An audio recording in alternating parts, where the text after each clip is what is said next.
sila single ladies. They are married ladies. Okay, so salamat po.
kakailanganin ang mentorship.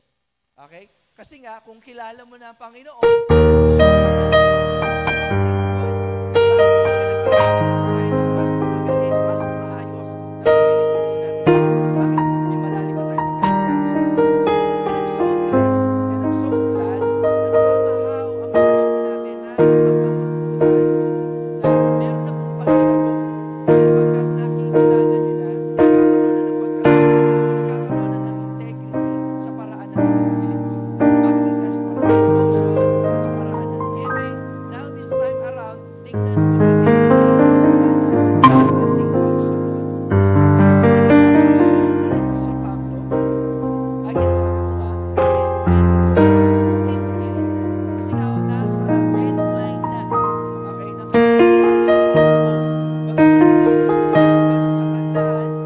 dahil masyado siyang magaling, masyado siyang sikat. So, pilit mo siyang, alam mo yun, pinipigilan, pilit mo siyang, sabihin natin, hinahunting. Gustong kituin ang buhay natin sa lahat.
lamang natin kapag tama ang relasyon natin sa Diyos. Meaning to say, you are indeed a disciple of Jesus Christ. Amen? Now, ano mo ito itong bagay na nasa umaga sa iyo? Number one, blessing of the future lies in the obedience of the mentors. Blessings, okay, of the future lies in the obedience of the mentors. Ano ito kahit wala kayong anak, kahit nasabihin natin, sphere of influence, siguro nabahagyan mo ng salita ng Diyos. Somehow, magiging anak mo yan sa pananampalataya. You must understand na ang mga taong ito na sumusunod sa iyo, hindi mo man anak. O kahit sabihin na natin, anak mo, literal. Kung gusto mo magpalain sila ng Diyos someday, dapat ikaw magulang maging tapat ka sa mga ito. The blessings na natatanggap po namin sa panahon natin ngayon ay dahil sa, alam mo yan, kabutihan ng Ama.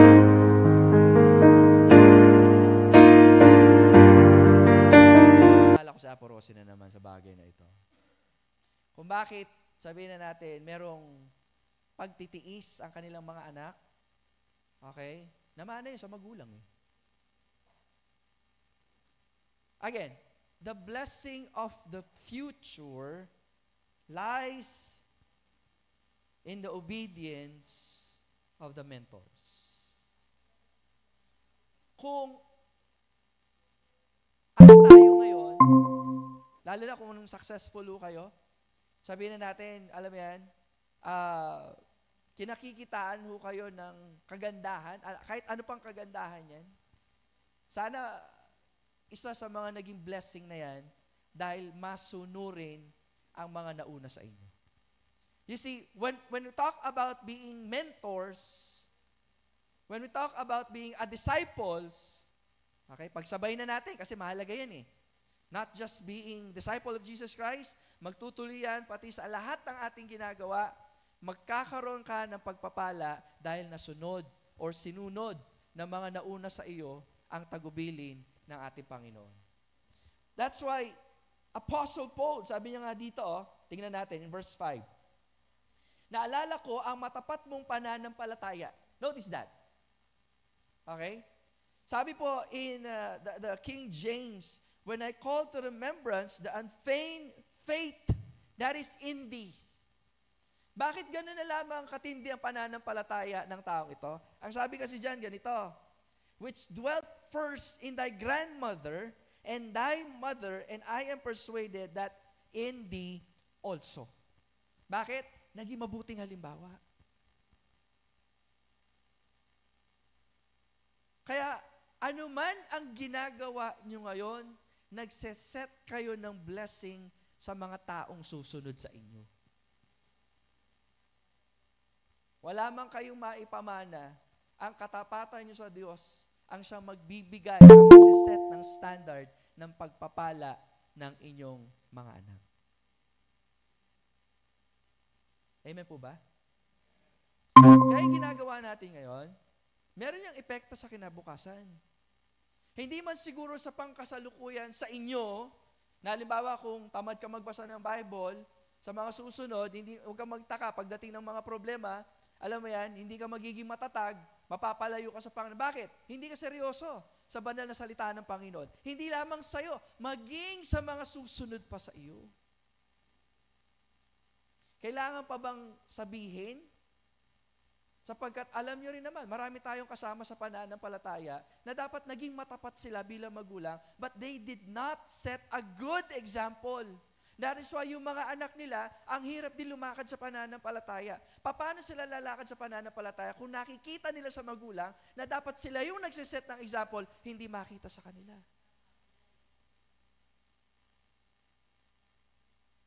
Huwag na nating ilayo at para hindi na kayo magkaroon ng chismis sa inyong mga utak, kasama din natin sila. Although, mga kapatid, lalo na kung kayo young people, kung sakali man na mga magulang yung hindi ganon, God has given you the opportunity to listen and for you na mabigyan ka ng warning, sa ganon, maging tama yung paglakad mo. Kung sakaling hindi ganon yung magulang mo, pananagutan nila yun sa Diyos. Kung tatay ka at hindi mo kasama yung mga anak mo na dapat kasama mo sila, malaking pananagutan niyo. Hindi ko tayo nagbibigay ng pananalita just to guilt trip. Hindi ko ganun eh. Kasi baka mamaya, i-divert ng kaaway, alam mo yun, ituturo ka sa iba. O di man si pastor, o bakit si kapatid na ganito. Ganun ang kaaway eh. Alam nyo, hindi tayo pwedeng bigyan ng kagalingan ng Panginoon sa ating karamdaman at hangga't hindi natin inaamin yung karamdaman at kamalian po natin. We need to have a good example. Nakakalungkot, ang dami ho nating nakasama, mga magulang, ang daming mga anak. Ano na po nangyari? Although hindi natin tinutuldukan, let me be clear on that. Pero alam niyo, sayang yung panahon eh. Naintindihan niyo po ba ako? Sayang yung panahon na sana, alam niyo, mas pinagbuti nila ang paglilingkod that someday, dumating man ang maraming pagsubok, pag nakita ng Diyos ang iyong paglilingkod, anong gagawin ng Panginoon? Maalala niya kayong pagpalain. I remember Caleb. Alam mo yan? Si Caleb, nung mga panahon na, alam mo yun, china-challenge siya to go out again and to fight. Nag-volunteer siya eh. Okay? Anong sabi niya? Alam nyo, mula nung tinawag ako, yung time na sa 11 spies, kung ano yung lakas ko noon, hindi nag-diminish, ganun pa rin. Ang tindi nun. So yung mga panahon na nagkakaroon na ng paghahati-hati ng blessing, di ba? Although, sabihin na natin, parang may pagkamayabang ang dating, but he has the right to take blessing. Why? Naging tapat siya sa Panginoon eh. Hindi mo man i-demand ang pagpapala, pero pag humingi ka sa Panginoon, dahil nagtapat ka, palagay mo, hindi ka bibigyan ng Diyos. Paano tayo hingi ng pagpapala kung hindi tayo naging tapat in the first place? So you see, when we are doing discipleship and mentoring sa ating po mga tagasunod, sa ating po mga anak, you are setting a blessing of the future because their blessing, okay, ang pagpapala nila lies in the obedience of the mentors. Mentors, kamusta na ang pagsunod natin sa Panginoon? Kamusta na ang relationship natin sa Panginoon? I-set aside muna natin yung galing sa pagba-Bible study. I'm talking about being a mentee. Kasi in the first place, kung bakit hindi ka nagiging, alam mo yung malago, magaling sa ibang bagay, hindi mo muna kasi na-settle yung relationship mo sa Panginoon. Just like the many pastors today. Because when they fail as a pastor, kapag nabigo sila bilang pastor, hindi sila nabigo bilang pastor, nabigo muna sila bilang anak ng Diyos. Yun muna yung basic. Lagi, babalik ka sa basic eh. Naririnig niyo po ba ako? Lahat po tayo may struggle. At natutuwa ako, hindi lang kayo basta nakakita lang about prayer, hindi lang about sa devotion, sa Bible reading. Ngayon, pati sa giving, nakikita niyo na yung sarili ninyo. Ang pangit kasi na sumusunod ka bilang Baptist sa isang tradisyon, naging Baptistic tradition na, kaya mo siya sinusunod, hindi dahil sa sinabi ng Panginoon. Ang daming ganyan ngayon. Kaya tatanong ba't nila ginagawa? Hindi na ma-explain. At tatanong mo, ba't sila nagre-reklamo? Kasi nga, hindi totoo sa kanila. Bakit? Tradisyon eh. Ginagawa namin, kaya sumusunod lang kami. That's the saddest part of being, alam mo yan, a traditional follower. You are just what? A blind follower. Isa kang bulag na tagas.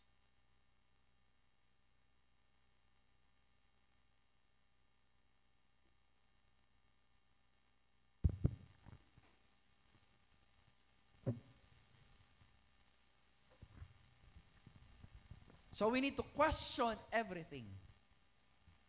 Magkaiba yung kinu-question sa nagtatanong.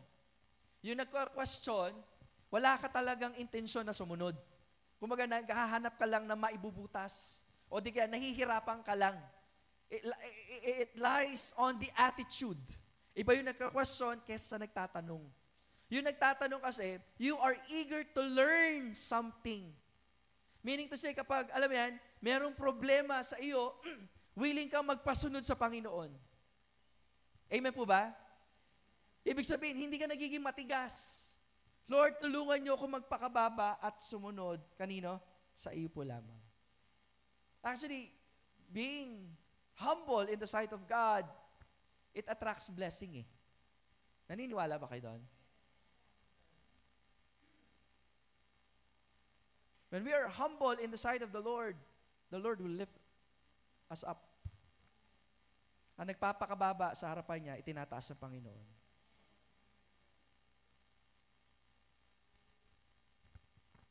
Pangalawa, the effectivity of the mentee lies on the discipline of the mentor.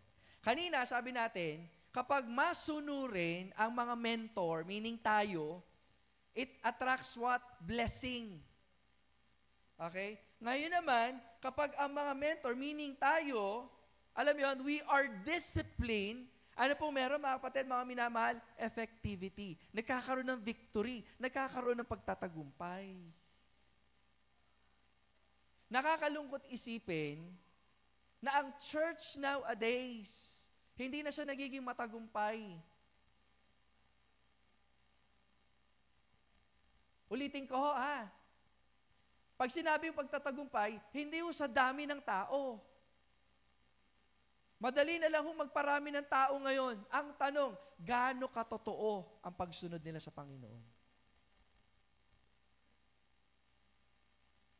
Gaano katotoo? Kasi yung pamumuhay ng pagiging mananampalataya, ano yan eh, isa yung paglakad, isa yung komunikasyon, isa yung relasyon sa Panginoon, na paulit-ulit tayong tinatawag at paulit-ulit tayong pinapaalalahanan, itinutuwid sa ating pong paglakad. Hindi yung madali. I remember a certain man in our church, a very, sabihin natin, vocal. He stands as a leader. And yet, wala siyang humble spirit kapag nagkakamali siya, hindi siya nagpapakorek sa Panginoon. And I am hoping, kung saan man siya nandoon, ay baguhin siya ng Panginoon. Kasi sa totoo lang, ang Diyos ang naglalagay sa atin kung saan tayo lalago eh. Ngayon, kung inilagay ka ng Diyos dito at hindi ka lumalago, tanungin mo yung Diyos. At tanungin mo din yung sarili mo. Tanungin niya yung Diyos kasi nga, Lord, dito po ba ako talaga inilagay para lumago? Kasi kung di ka lumalago dito, ano ginagawa mo dito? Ano to, barkadahan? Hindi ho ito sorority group. Oho, meron tayo kanya-kanya mga problema. Pero hindi tayo napunta rito para magkaroon ng common denominator na problema. Hindi ho yun. Nandito tayong lahat para isabuhay po natin at i-celebrate po natin ang buhay na pinagkaloob po sa atin ng Panginoon. At ang buhay na yan ay buhay ng kabanalan. Hello? So, pag walang kabanalan, ano ang ginagawa niyo dito?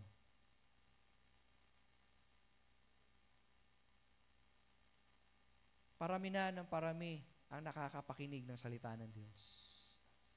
But sadly, they are hearing false gospel. Kasi kung wala hong pagsisisi sa narinig po nila na ebanghelyo, hindi ho tunay na gospel po yun. Kasi kapag walang pagsisisi, kumbaga tanggapin mo lang ang Panginoon, sumunod ka sa panalangin, without thinking kung ano yung kasalanan nila, wala, that's a false gospel. Kasi naparito ang Panginoon para iligtas tayo saan? Sa ating kasalanan.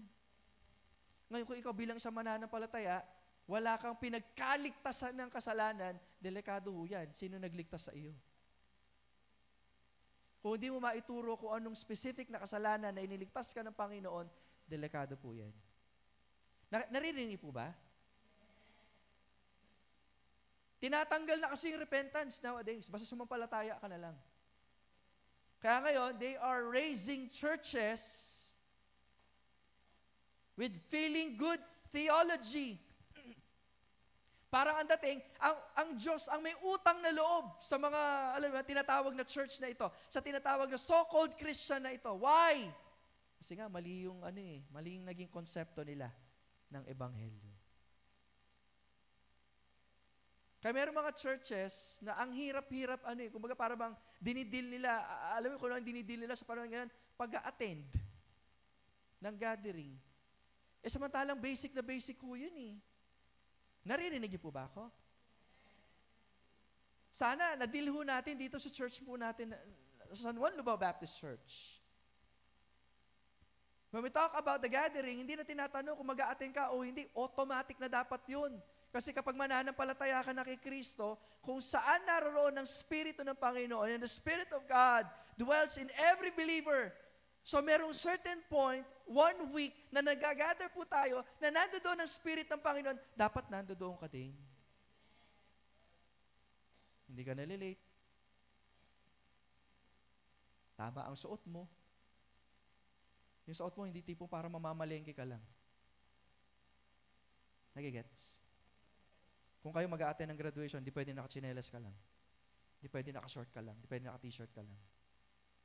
Kung kayo haharap, wag na sa presidente, Okay? Sa vice governor na lang, pupunta kayo ng ang tawag dito? Munisipyo. Di ba? Para makipagkita sa isang opisyales. Hindi pwedeng, alam mo, haharap ka ng ganun-ganun na lang. Amen po ba? Bakit? Our identity, yung ating pagkakakilanlan, ay lagi nakabase kanino? Sa ating Panginoong Hesus. Marami kasing tao ngayon, they are suffering from crisis identity. Kaya nga, ano pinaggagawa eh?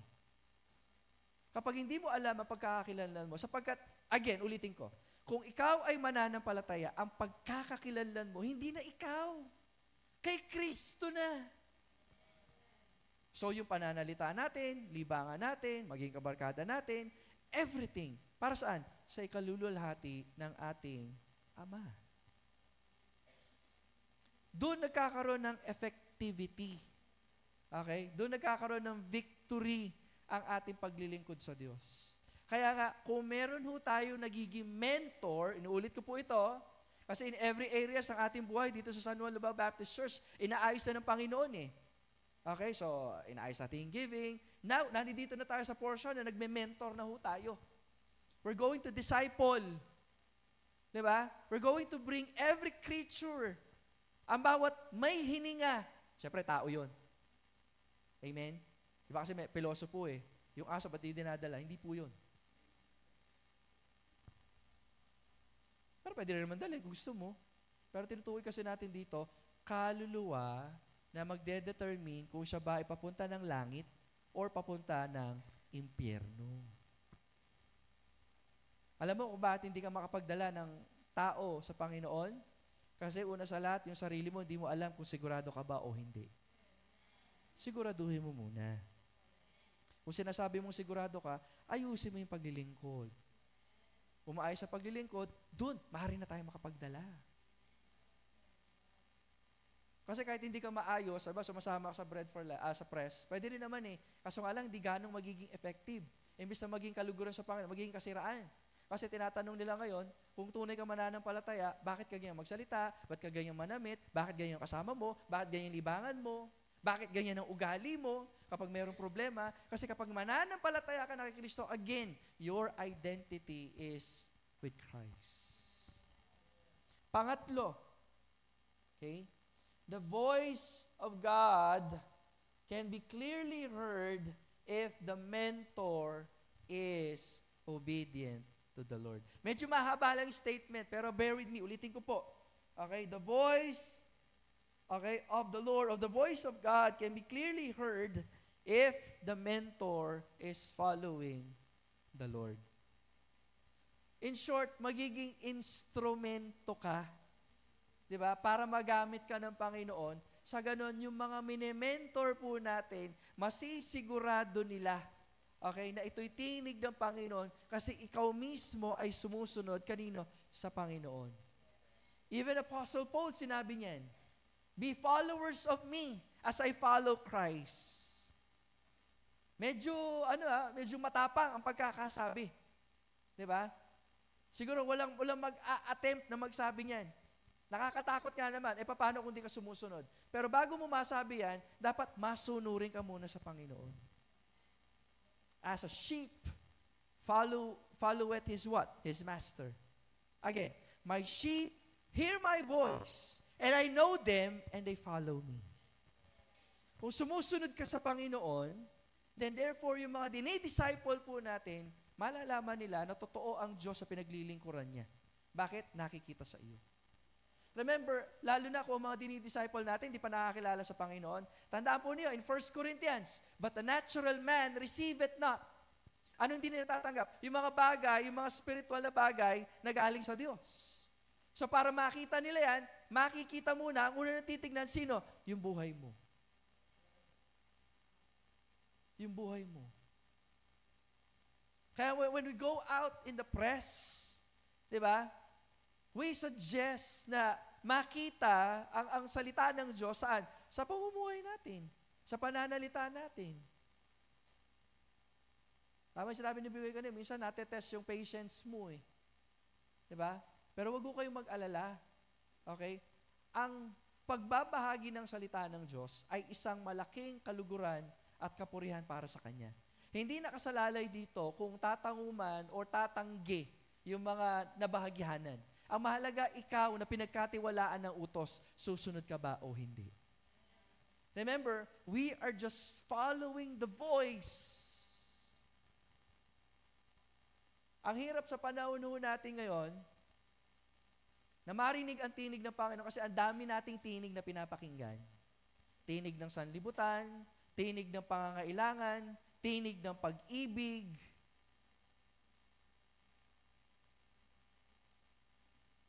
I remember Elijah, nung discouraged po siya. Di ba? Nasa peak siya ng buhay niya na para bang, alam mo yun, Lord, kunin mo na yung buhay ko. Kasi very extravagant yung kanyang ministry eh. Di ba? May mga apoy, di ba? Yung mga miracles na nangyari. Ay di na pagtataka, nung papunta po siya dun sa isang yungib, sa isang kuweba, anong sabi doon? Nagkaroon ng lindol, nagkaroon ng apoy. Di ba? Everything. But the Bible says, the Lord is not there. Kailan narinig yung tinig?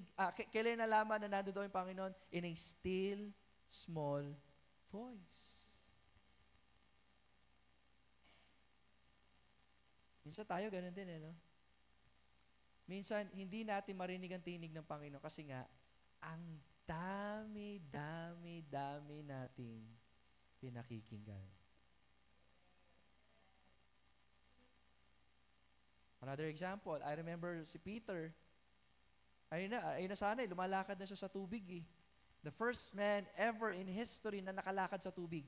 Maliban sa ating Panginoon, of course. Siya na yun Kaso nga lang, ayos na sana na dapat nakafocus siya sa Panginoon, sa tinig ng Panginoon. Nung narinig yung tinig, yung ingay, nung hangin, nung alon, doon nag-start lumubog. Nawa, mga kapatid, sa ating buhay pananampalataya, just like, alam mo yan, Timothy and Apostle Paul, maging mabuti po tayong halimbawa sa mga taong pinagkatiwalaan po sa atin. Salamat sa buhay namin. Meron po kami Ate Rose. Diba? Kasi wala ka namang ibang pwedeng ituro. Siya lang Kasi the whole family, because of her guidance, nadala kami sa Panginoon. Iba talaga Kaya mga tatay, makinig kayo sa tinig ng Panginoon. Kasi kapag once na nadala ang lalaki, 98% buong pamilya yan. Kung bakit hindi nadadala, problema ang tatay sa relasyon sa Panginoon. Kami na lang, halimbawa, dinadala na ako ng nanay ko naman si Ate Rose sa pananampalataya. Nadadalayan na ako sa church yun Ngayon, inintroduce na rin naman ni tita kay nanay ang Panginoon. Pero wala pa rin yun Pero nung nakakilala si Pastor Ben, doon pa lang kami nadala lahat. Just for you, kasi lagi narinig yung story Yung 19 ganito, sabi ni Pastor Ben.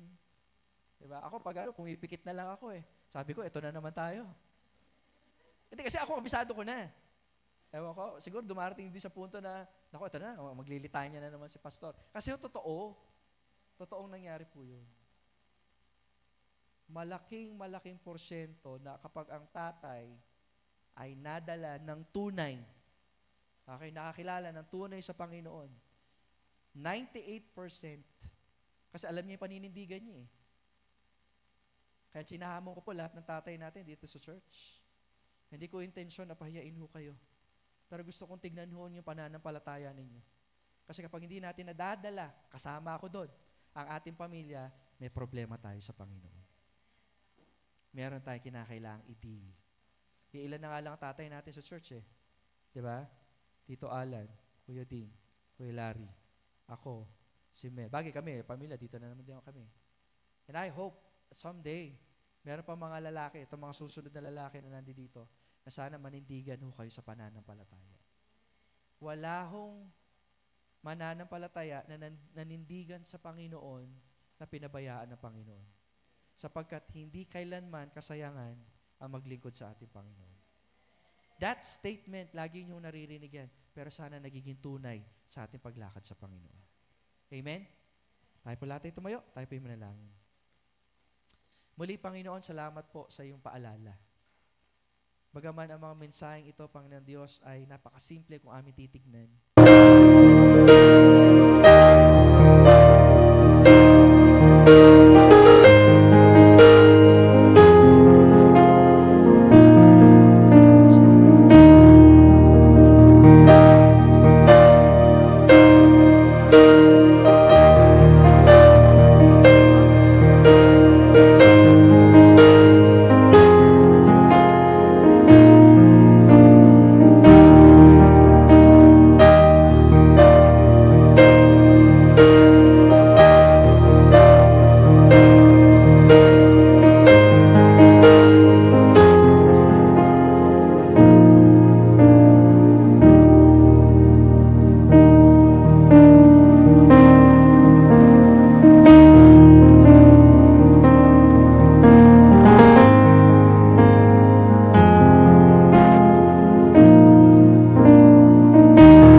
Salamat po.